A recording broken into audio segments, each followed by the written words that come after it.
Good afternoon, ladies and gentlemen, and welcome to the third webinar from the DECTA FinTech Fast Track series. Today on the topic of building a scalable infrastructure for payments, aka how to choose between custom, ready-made, or whether to develop in-house. My name is Gabriel. I'll be the host of the webinar, and together with me, we have Marcin Wawrysiuk from Undersea Lab. Marcin, you can say hi. Hi, can you hear me? Yeah. Is okay? Yeah, we can hear you very well. I will give you the word in just a few minutes. I will do a bit of housekeeping until we have more people online. And I will discuss how the webinar will go, what you can expect, how many minutes we'll spend, and let's say what's on the agenda. So we will start with the introduction, and then we will discuss companies' needs and different variables which affect product owners, business owners, CTOs' decisions on building a payment infrastructure, which path or approach to choose.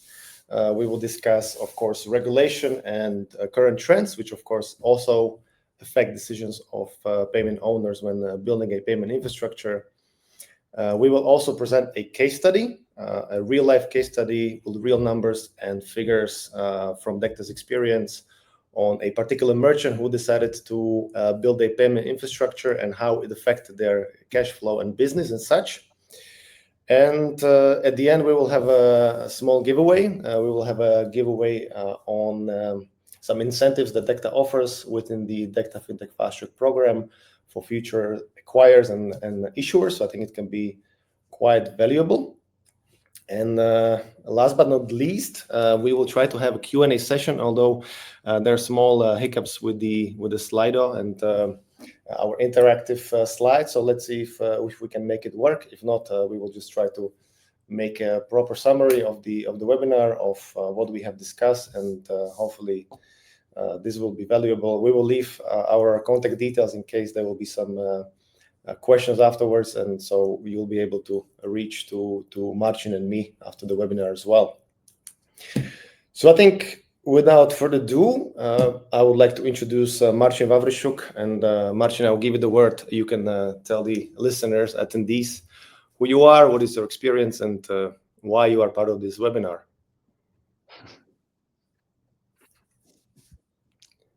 Sure. First of all, this is my new position. Currently, I'm head of AI, data, and ML. However, my background, like professional career, is connected with the banking. I started from retail banks, working at BNP Paribas, Deutsche Bank, Credit Suisse, UBS, and also some minor or smaller brands. However, all of my experience is basically connected with banking. And I would say, especially with the payment, whatever is related to the payments in banking on the local or global level, it was me, or it is me. However, why AI? This is my education, actually, in numerical methods, statistics, propagation models, and this is like consequence of the master studies, which is a PhD. I have PhD in that field. And why I'm here, because we built really good bonds with DECTA in terms of the product delivery for payments, and probably that's the reason why I'm here, also to share the experience, which is from the corner of the company or the person engaged into the project from the delivery side, not from the client, but from the delivery side. So I believe that together with Gabriel, we can share pretty end-to-end or let's say completed experience from the customer side and from the partner who is the deliverer of the solution side. Thank you. Absolutely. I think when you look at Marcin's LinkedIn, you understand that we could make a separate webinar on your career, but we will skip that today. My name is Gabriel. I originally come from Slovakia, so actually not far from where Marcin is from. I believe we could have this webinar in Slovak and Polish, but that would not be so entertaining. So we will continue in English. I'm originally from Slovakia, but for the last 11 years, I live in Riga, Latvia. So kind of the concentration of fintech in the Baltics is very huge, which makes me quite happy. And in my professional career, I help issuers, acquirers to scale their businesses, build payment infrastructure, choose off-the-shelf solution, advise them which is the best approach. So I would say the topic is near and dear to my heart, and I hopefully will be also able to share my 5 cents on the topic together with Marcin. So that's about us. I think without further ado, let's start. What do you think, Marcin? Ready, steady, go. Cool. Let's fire this discussion. Yeah, so here's the agenda. As I mentioned at the beginning, there are many variables which affect the decision of a product owner, CTO, business owner when entering the payments business or are in the payments business, which affect the decision whether to choose off-the-shelf solution, let's say white label, whether to decide to have a customized solution or develop in-house.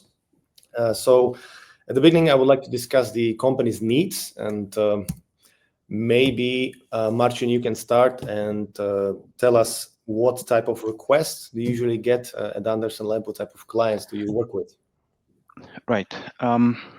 So first of all, still majority of the requests, let's start from the client side. So majority of the request is coming from the financial institutions or financial related. We're speaking about the banks, we're speaking about the fintechs, but also big insurers and insurtechs, payment related organizations. Basically, I would say around 50% is still financial market.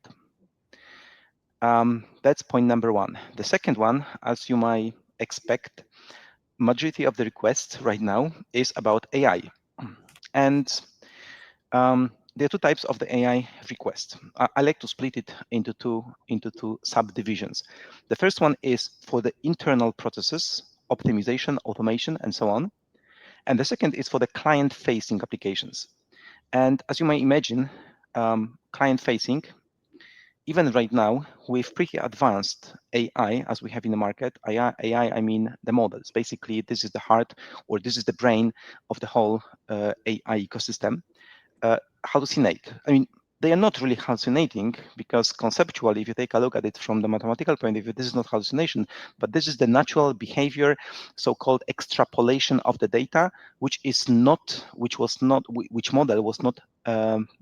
which didn't learn. But let's call it hallucination for the simplicity. They might hallucinate, let's say, what impose a huge risk to the financial institution, to the client, because it might completely destroy the case. Even if in 99.99% of the cases it's right, the 0.01% of the hallucinations might completely destroy the reputation, or at least make it a meme company. That's why right now, if we speak about cases that we get and we work on, majority of them, once again, from the financial institutions, but also for the internal purposes. If we speak about the finance is pretty less risk appetite business. And this is also what we suggest. Start from internal processes, understand how AI works, understand also the pain points, which no matter if you have internal or external processes, but you will face, learn based on that, and then understand of what you can expose to be client-facing tool. Mm-hmm. Maybe I will pause. It will be much more to say about AI, especially if it's in a hype, but I also want to give a floor to you and to drive through the discussion our guests. Yeah. Actually, we will talk about trends, and as AI being one of the hottest trends, so you will still have time to discuss it. But I think there's quite an overlap because at DECTA we work also with clients, obviously, which are holding financial licenses. So these are usually banks, acquirers, PSPs, and also on the issuing side. If I could kind of divide them into two categories, me as the person who is in the first line talking to the CTOs, product owners, entrepreneurs, usually those who have built several businesses in different fields and are entering the payments field, kind of newbies. They are facing the challenges and also the kind of mindset that they have, let's say, not know it all, but they have experienced a lot. So they very often try to go towards building their own solution because they have certain capital accumulated. On the other side, you have these larger experienced players who are already in the payments and maybe decided to upgrade their infrastructure or kind of scale up. So those are usually taking kind of off-the-shelf white label options because they have, let's say, more experienced people on board. So the knowledge base is, quite larger, which brings us to the second point of the company's needs, which are pain points, inefficiencies across teams, etc., related to the budget, resources, etc. So this is kind of another topic, and I believe one of the biggest pain points and inefficiencies in terms of building payment infrastructure is the knowledge base. And as I mentioned, you have many inexperienced people entering the business of payments, thinking that they can build their own gateways, their own orchestration platforms without previous knowledge, and it usually results in significantly higher cost and longer delivery time. Marcin, what is your experience in terms of pain points and inefficiencies? How do you see this topic? Yeah, that's very fair question. It's kind of discussion about what is the right corner to start from if I want to enter or if I want to build a solution, the payment solution. And actually, there's no one good answer which can say, like, for you is this, for you is that, right? Just some type of the classifier which allows you to say which solution is better and what kind of pain points you will struggle with. And it is vary because of localized business. First of all, we have regulations on the country level. Then we have the regulations on the European, if we speak about the Europe, on the European level, European Union level. But then if you want to expand your business and enter another countries, then you will face the regulations on the local markets. So very often building a solution, it's like one-man show. So it's one product show, which will satisfy and will work in multiple markets. And it is the same solution without any modular architecture might be infeasible. You might face the wall, and after entering a couple of markets, the solution will start consuming in a better way what you have earned and what you have built prior entering this market. So in the end, so what I mean by that is adjusting, tailoring the solution, having one, adjusting to multiple markets, multiple different regulations, I see as a really big pain point. And that has to be smartly tackled since the very beginning. Very, very beginning, to understand of how to design the architecture, how to prepare the robust architecture, which is tailored to the strategy of the company and strategy of the product. And now we are taking one step back to the strategy. If you don't have the clear vision, if you don't have the clear strategy, and then clear vision about the execution of the strategy, because strategy and execution of the strategy, they are two different things.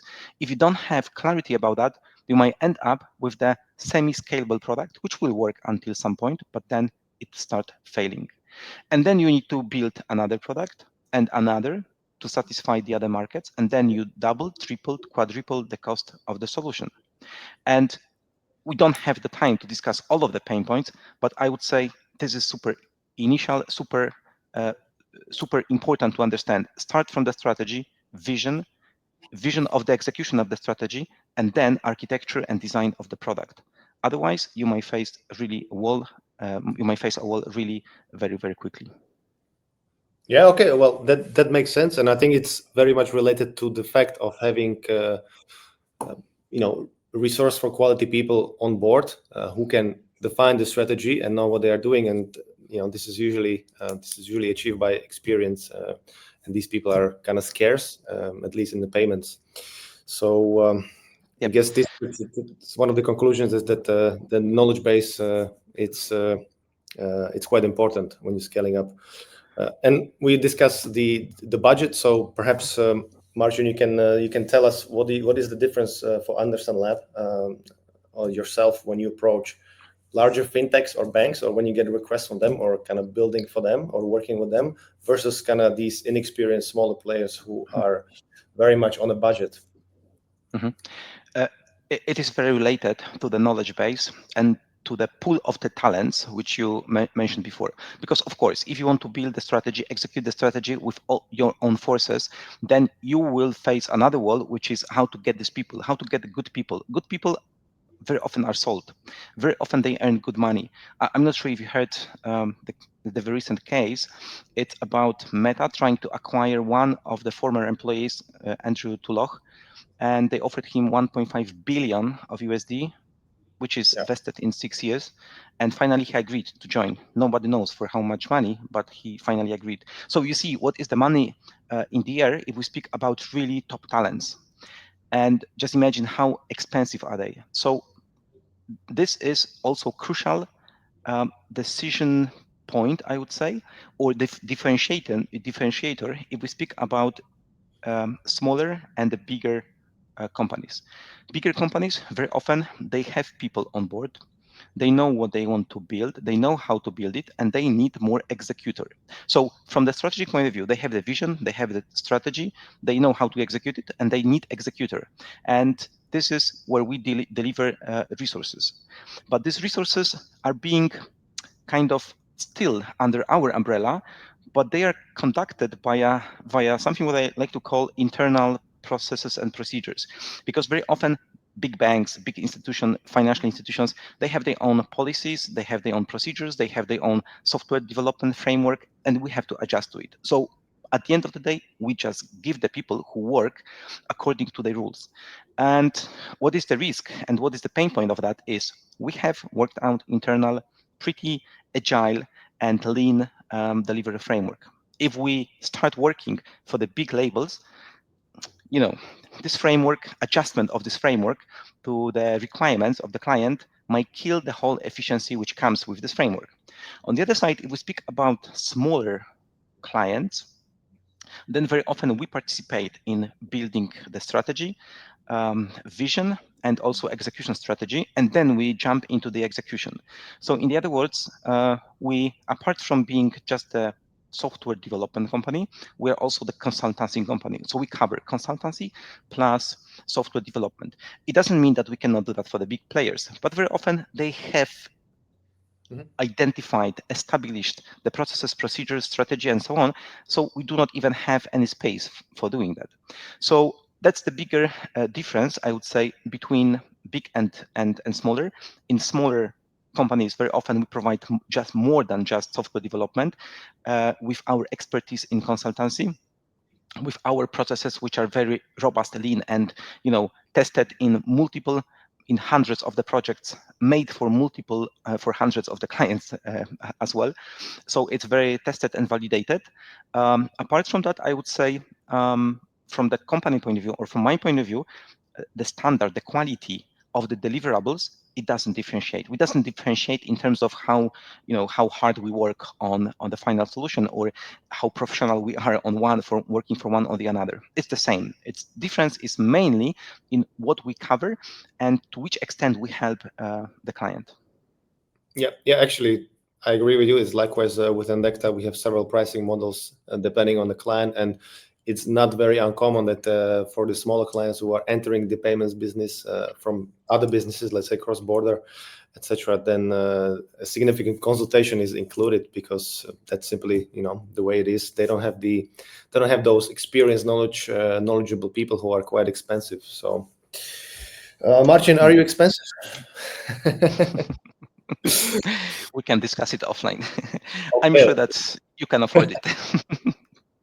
Excellent. Okay, so that were the company needs, which had to be aligned, obviously, with the long-term strategy. Now, unfortunately, the Q&A or the Slido questions are not kind of malfunctioning, so apologies for that. Then we will go right away into the regulation and emerging trends, which are also a significant part of variables which affect companies' decision, product owners' decision on how to deliver, whether to develop in-house, white label, off-the-shelf, or custom-made solution. So when we're discussing and talking about financially regulated entities, or let's say payments, obviously the first kind of must-have is some sort of financial license, let it be API, EMI, EMD, or even the full-scale banking license. On top of that, very often PCI DSS, or at least PCI self-assessment questionnaire, and data protection, etc. Marcin, what are other sort of kind of regulatory obstacles or challenges on the way of future payments, or when building a payment infrastructure? Right. Yeah, it's kind of connected with one of the first topics we discussed about the regulations and how hardly is to tailor the system or the solution to all of the markets, like have everything in one place. And not even saying that, as you mentioned, from country to country, it might be different in terms of what you need to acquire to be a payment provider. So I would say the most common one is, of course, PCI DSS. Then depends on the country, some licenses for being this kind of the provider. I'm not that familiar with all of the countries, so I cannot speak. I shouldn't speak on behalf of the compliance team. But apart from that, what is very important, especially if we speak about the transfers, money holding, is, for example, FATCA for the US government is common reporting standards. It is also so-called obligatory reporting for the financial authorities on the country level, not even saying that if you operate in multiple countries, then to every single financial authority in the country, you have to report separately. And of course, the statement which you are obliged to publish and make the insight into, just because very often, especially in the European Union, in the United States as well, financial institutions or whoever is accepting the money from just regular people is treated as high-risk organization. Why? Because there's the risk that you acquire the money and then you're gone with this money, and it impacts regular citizens.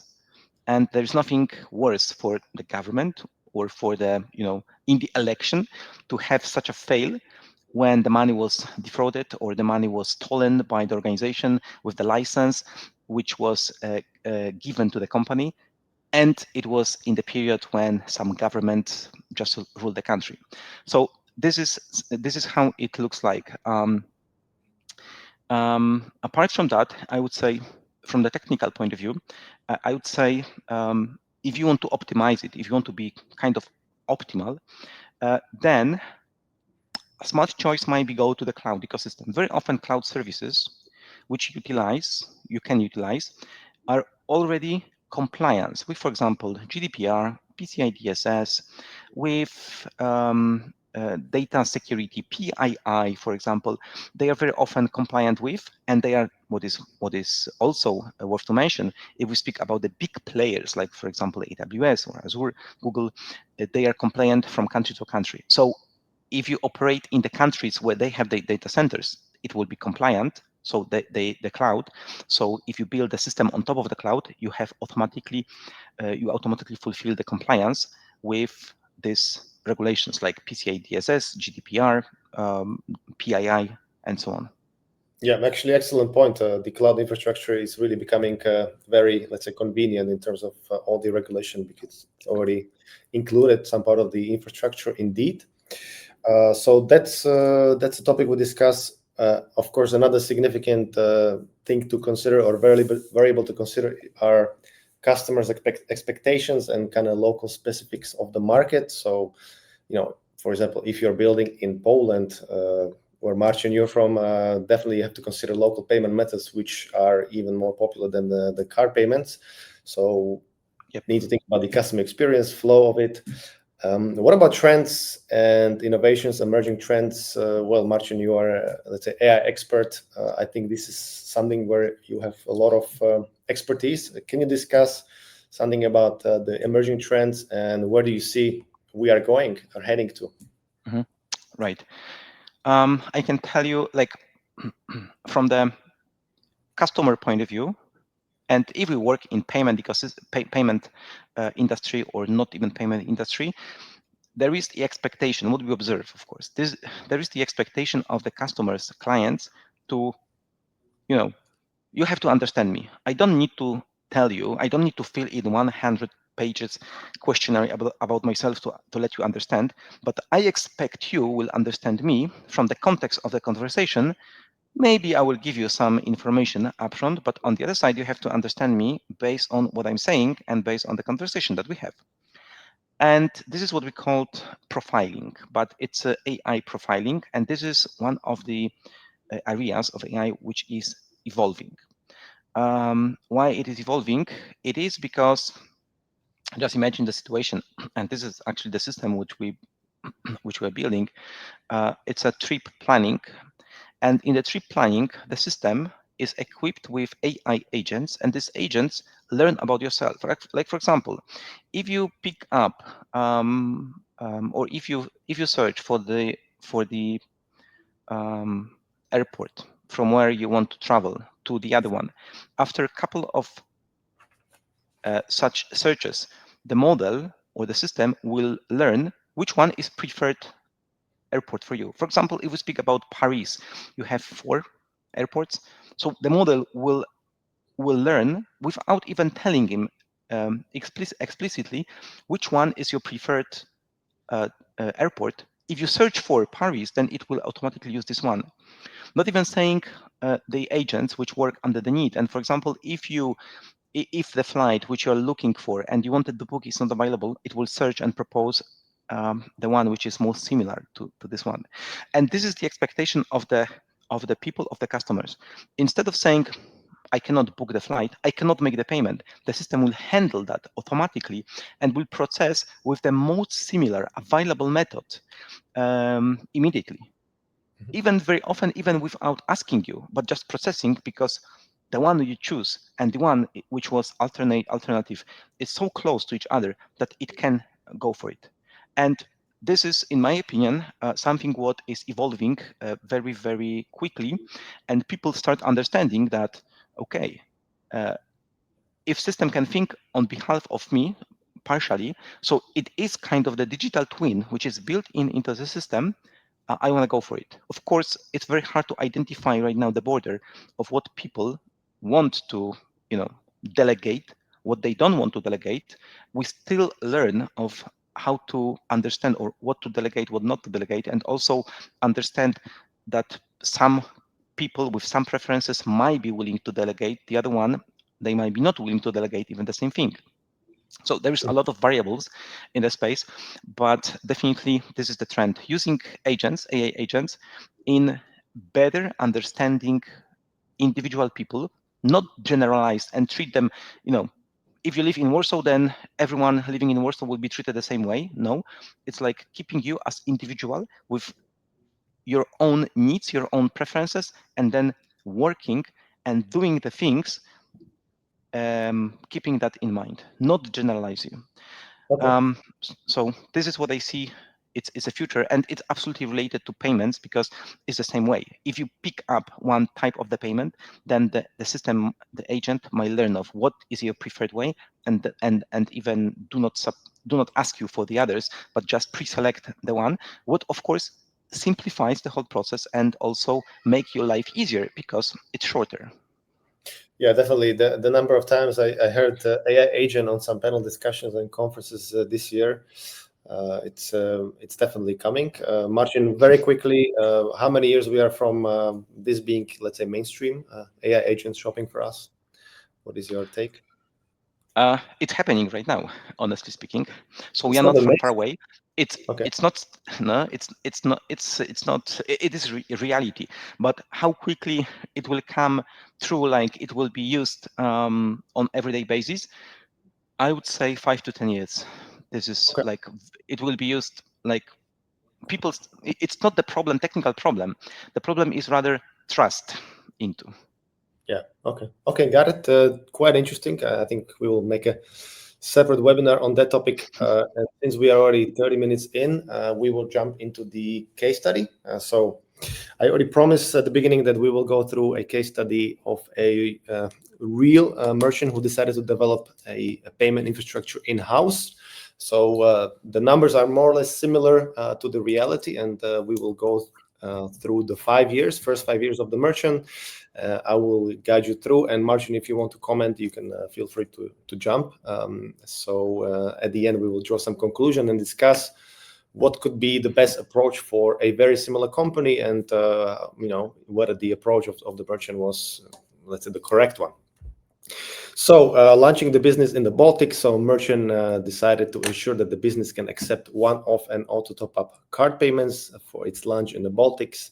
So in the first year, the first challenge was basically to integrate with local acquirer, accepting, let's say in Latvia we have euros, so accepting euros. So there was a simple payment module integrated into the e-commerce store, and well, we needed a senior developer, so we have one person on board, and approximate annual costs are 96,000 euros. Now it's getting more interesting in the second year. So in the second year, everything has been going well. The merchant decided, okay, let's expand to new markets, new European markets, but with different currencies. So let's imagine we are going to Poland. So the main goal is to increase payment conversion rates for other European markets, so more specifically Poland, and offering most convenient payment methods and currencies. So we are adding second acquirer, so integrating second acquirer into the payment service, so we can accept local payment currency. And challenge number one, as we have discussed in the previous slide, that we need to follow the trends and market specifics. It turns out that there's a very popular payment method in the local market. And okay, we have PayPal here in the slide. It can also be, for example, Blik. And we have integration into the payment method as a challenge number two. Challenge number three, we are adding direct debit. And now we have to build a new, let's say, different processing module, because there's a different logic on how the messages are coming through after the authorization when it comes to card payments, and also when it comes to open banking. So not all payment methods return a confirmation immediately. That is why we are building separate processing modules.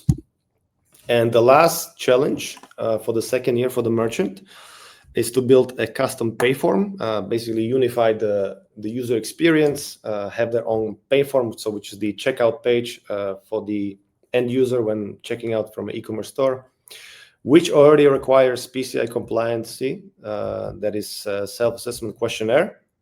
So the merchant is acquiring PCI SAQ and creating their own pay form. Now, it's getting interesting on the headcount. We have increased the number of people to 6. So we added senior developer and 2 mid-level developers, QA engineer, and project manager. So you can see that the annual cost skyrocketed, 372,000 euros per year. Coming to the year 3, everything has been going well. It's a success story. We are going overseas. So the main goals are reduce payment processing costs for the US market and reduce the payment friction for the US customers. So there are two challenges this time. We need to add routing capabilities. So routing card payment to specific acquirers based on their bins. So we are integrating a bin service, which helps us indicate or determine which bins has to be routed to specific acquirer with high acceptance rate. So this is going to be built in the year 3. And then we have a second challenge. Since 3DS is not mandatory in all countries, in Europe, UK it is, so we are integrating a merchant plugin, which helps us determine when the 3DS is going to be triggered. So we have added 2 mid-level developers, we have added compliance officer and DevOps engineer, and now we have more than 500,000 of annual costs, and that's 10 people. Okay, year number 4, the goal is to avoid being locked into a single acquired tokenization system. So we are building a card vault, so basically card tokenization into our payment infrastructure. And we are trying to unify risk prevention efforts. So we are going to focus on fraud prevention and fraud detection. So this is how it looks. Challenge number 1 is migrating card data. It's difficult and not always possible. Thus, we are building Card Vault, which requires PCI compliancy level 1. So this is the first challenge. And the second one, we are going to deal with the fraud in-house. So we are implementing or building fraud prevention, fraud detection tools into the payment service. So we have added one more developer, senior developer, and one QA engineer, and we have a significant cost of 720,000 per year. And entering the fifth year, I think it will be more interesting for you, Marcin, because we will be adding machine learning to achieve full orchestration. I think we already discussed that. So basically, full orchestration means that we try to achieve the goal of the payments never stopping. So if there's any failed payment, it will be rerouted or retried. So the challenge number one, a lot of first-time authorizations fail due to not being routed to the optimal processor. That's why machine learning service is being implemented, which of course results in a kind of full orchestration platform and kind of the end goal for this particular merchant. So what we have achieved, so this is the summary for the fifth year. We added one mid-level developer and DevOps engineer. It's getting closer to 1 million euros on the headcount, on the payroll, and then just the overhead. And here's a summary. So basically, how a building of payment infrastructure, if you're really scaling up and achieving, let's say, the highest level of full orchestration, we are looking at the cost of 2.5 million euros for 5 years, with some key developments achieved. First of all, is smart routing logic. We have adaptive 3DS. We have smart retry logic with thanks to machine learning. We have fraud tools for fraud prevention and fraud detection. We have proprietary card vault for storing card data, so card tokenization, which of course requires PCI DSS compliance. So this is the summary of the journey of the merchant. And now I will get to this slide, which will give us 3 options how to choose the right solution. Marcin, if you see such a case study, do you have any comments on the journey of this particular company? Is it common? Would you advise otherwise? What are your comments, pretty much? Right. I can always comment whatever you come with. So I can comment also here, but being serious. My advice is that, first of all, and we are getting back to the strategy once again, you have to understand of what is your competitive advantage. Whatever is a competitive advantage, this is what should stay in your hands. What is the competitive advantage? This is the differentiation factor from the others. It might be differentiation factor, which is a wow effect, or it might be just because you are cheaper. You are cheaper in terms of you are more optimal from the cost point of view, or you might be both at the same time. And it brings actually, it actually drives of in which solution to go. If you build a product, which is, as it was described by Gabriel, this is a product which is built of multiple modules. And if you want to get something from the market, a ready-to-use solution, then first question is, if you just use what it is, what is there, how quickly and how easily someone might emulate you, just like that. If you need to make the changes into the ready-made solution to differentiate yourself from the others who are using the same solution, for example, then how quick and how robust and how lean you will be making such changes. And I can support myself with the experience with similar such trials. At the end of the day, making the changes in ready-to-go solution, off-the-shelf solution, was much higher. The cost was much higher, and it was longer than building from scratch, fully custom solution. So actually, if we speak about the solutions which supposed to differentiate you, it's hire a professional team or build yourself. You have 2 options. If we speak about big organizations, international banks, even domestic banks, very often they have the skills, competencies to build themselves. And the question is, if they have free resources to build it, and what is the cost of the resources, because very often it turns out that the cost of the internal resources to be engaged into building the solution is higher than hiring external team, professional team, which will be responsible for delivering end-to-end. Not even saying that the risk is, you may see where the risk is. If you technically, if you hire team of the professionals, then you transfer the risk as well, connected with some risks and issues which were not discovered, but on the other side they happened, and then you don't have to. I mean, to some extent you have to take care of that, but on the other side it is also transferred to the hired team. And third thing is, even if you hire a professional team or you build yourself, and we call it custom-made solution, it's not really building from scratch, because we are taking solutions, portions from the market, open source solution, combine them together. So it's not completely building from scratch, but it's rather integrating them and building something, or the components, the packages which are not in the market or not working as expected.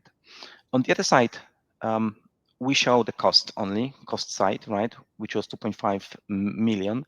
But on the other side, the final decision is, this is the cost, but this is also the revenue and the income. And if the calculation does make sense, which means that you are still earning, then of course, this is the cost which you have to incur to get the money. You have to put $1 to take out $1.50. I mean, what is that?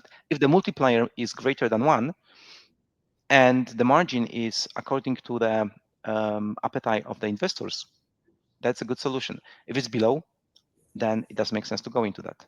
So that's my kind of conclusion. Think of, if you build a commoditized good, which is not a competitive advantage, search for off-the-shelf solutions. If you build something unique and you want to compete in the market, then build yourself or hire professional teams, even think of what is cheaper for you, because it doesn't mean that if you have resources internally, you can allocate them to the other type of the to the other assignments.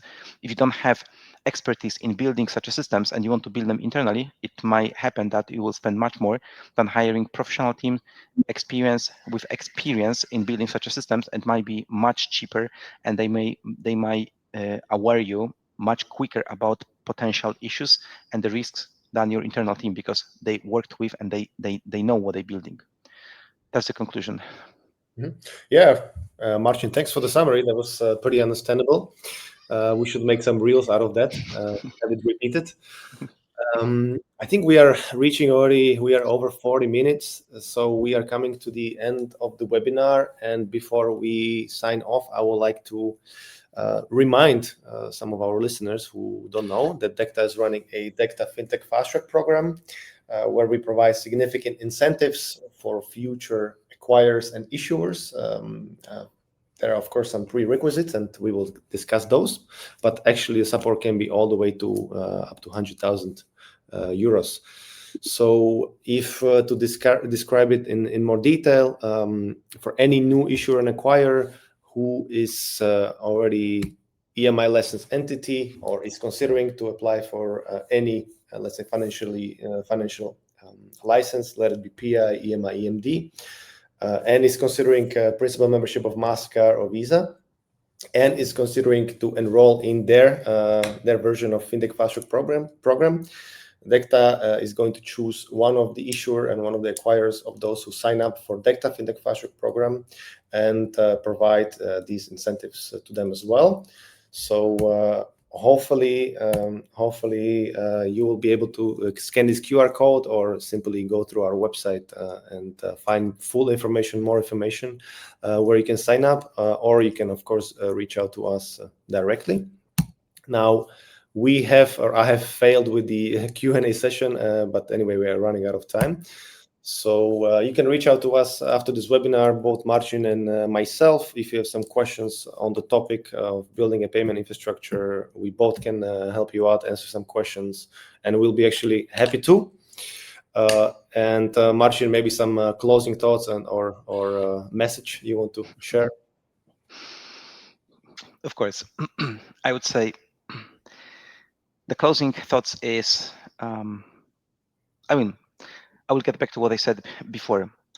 If you come into the level, into the area which you don't have the expertise, really think about the external support. And it's not because I'm working in the company which can provide such a support.